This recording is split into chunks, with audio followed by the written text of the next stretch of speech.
Action is very clear. আমরা প্রথম দিন থেকে ফাঁসির দাবি করে এসেছিলাম। আজ পর্যন্ত আপনার সময়কালে 2011 সাল থেকে 2024-25 সাল পর্যন্ত যতগুলো ফাঁসির সাজা হয়েছে একটাও কি কার্যকর হয়েছে? আমরা এরা সব তৃণমূলরা মুখে মুখে বলছে, কি গুড়াপ বলছে, জয়নগর বলছে, কুলতলি বলছে, মাথাভাঙা বলছে। দেবাংশুকে আমি জিজ্ঞাসা করছি বঙ্গ টিভির মারফতে, কটা ফাঁসির সাজা কার্যকর হয়েছে ভাই? ধনঞ্জয়ের ক্ষেত্রে আপনার মনে হচ্ছে ভুল করে হয়েছিল, আবার সঞ্জয়ের ক্ষেত্রে মনে হচ্ছে ফাঁসি দেওয়া উচিত। আপনার অবস্থানটা? বাংলায় একটা কথা আছে, চোরকে বলি চুরি করতে, গেরস্তেকে বলি সাবধানে থাকতে। আপনি জিজ্ঞাসা করবেন কেন বললাম এরকম কথা?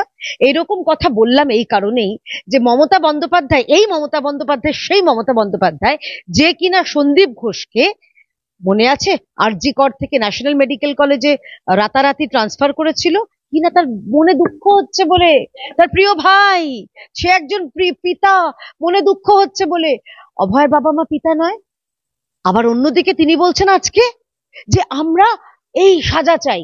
আজকের দিনে দাঁড়িয়ে এই সন্দীপ ঘোষ বা অভিজিৎ মন্ডল, তারা যে তথ্য প্রমাণ লোপাট করেছে, বা কলকাতা পুলিশ বা যারা যারা ইনভলভ ছিল, যারা যারা এই 4 দিন ধরে 5 দিন ধরে সিস্টেম্যাটিক্যালি ওই যে ঘটনা যেখানে ঘটেছে, সে 4 তলা না 5 তলা না 8 তলা এখন আমরা বলতে পারছি না নির্দিষ্ট করে, কারণ তথ্যই নেই, প্রমাণ নেই। যে দুর্নীতি, রিঙ্গার ল্যাকটেট থেকে শুরু করে ছত্রাক ধরা ওষুধ সবগুলোতে দেখা যাচ্ছে।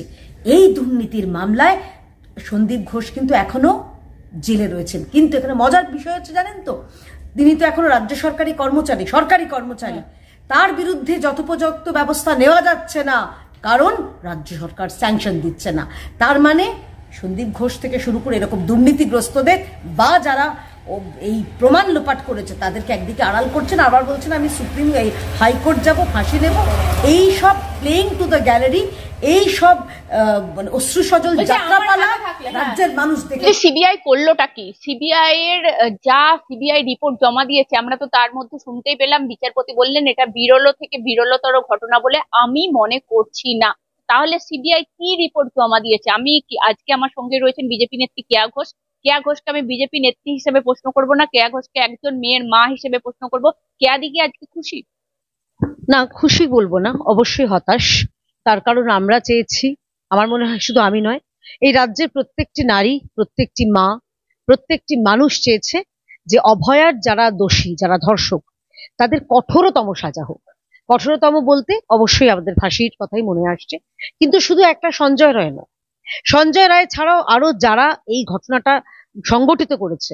কারণ দেখুন, এত বৃহৎ, এত বড় একটা ঘটনা শুধুমাত্র একা সঞ্জয় রায় করেনি, আমাদের এখনো দৃঢ় বিশ্বাস রয়েছে। প্রশ্ন হচ্ছে এটা বৃহত্তর ষড়যন্ত্র, বিগার কনস্পিরেসি, যে কনস্পিরেসির কথা আমি বলছি না, সুপ্রিম কোর্টে মহামান্য বিচারপতি নিজে স্বীকার করেছেন। সেই জায়গায় দাঁড়িয়ে আমরা বলছি যে যারা যারা দোষী, শুধু একা সঞ্জয় রায় না, প্রত্যেকের ফাঁসি হওয়া উচিত, প্রত্যেকের চরমতম সাজা হওয়া উচিত। তাহলেই অভয়ার আত্মার শান্তি পাবে। আমার 3টে প্রশ্ন রয়েছে মাননীয় মুখ্যমন্ত্রীকে, প্রশ্নগুলি দয়া করে পৌঁছে দেবেন। পুরী বঙ্গ টিভি নিশ্চিতভাবে দেখেন, আমি সেই জায়গা থেকে প্রশ্ন করছি। প্রশ্ন 1, প্রথম কথা, আপনি তো জুডিশিয়ারি নন, আপনি কি করে ফাঁসি দেওয়াবেন? আপনি বলেওছেন আজকে যে আমি থাকলে ফাঁসি করিয়ে দিতাম। আমি জানি না কিভাবে করানো যায়, সিবিআই কিভাবে, অত ক্ষমতাশীল নয় মমতা বন্দ্যোপাধ্যায়ের মতন।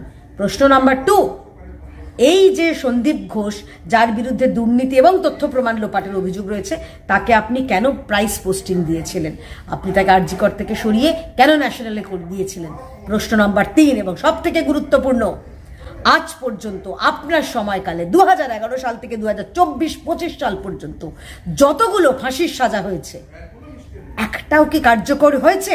আমরা এরা সব তৃণমূলরা মুখে মুখে বলছে, কি গুড়াপ বলছে, জয়নগর বলছে, কুলতলি বলছে, মাথাভাঙা বলছে।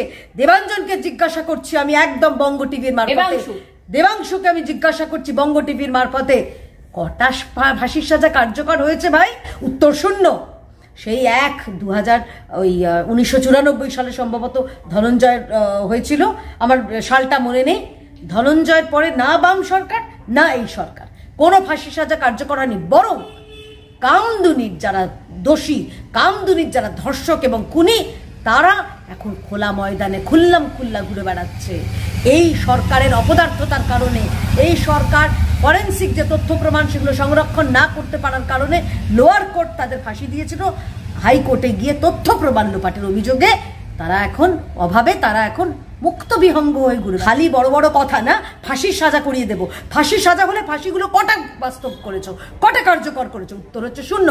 মমতা ব্যানার্জির একটা খুব ইন্টারেস্টিং, আপনারা নিশ্চয় দেখাবেন ভিডিওটা। ভিডিওতে মমতা ব্যানার্জি এই কয়েকদিন আগে বলেছিলেন ধনঞ্জয়কে ফাঁসিটা আমি সমর্থন করি না, ভুল করে ফাঁসি দেওয়া হয়েছিল। ধনঞ্জয়ের ক্ষেত্রে আপনার মনে হচ্ছে ভুল করা হয়েছিল, আবার সঞ্জয়ের ক্ষেত্রে মনে হচ্ছে ফাঁসি দেওয়া উচিত। আপনার অবস্থানটা কি? ফাঁসি চান না ফাঁসি চান না? দোষীদের শাস্তি চান না দোষীদের শাস্তি চান না? দোষীদের চান যে তারা চরমতর কঠোরতর শাস্তি পাক, না চান না? আপনি নিজের অবস্থান ঠিক করুন। ওই শুধুমাত্র পলিটিক্স আর শুধুমাত্র ওই অশ্রুসজল যাত্রাপালা করলে রাজ্যের মানুষ আর এই চিড়ে ভিজবে না।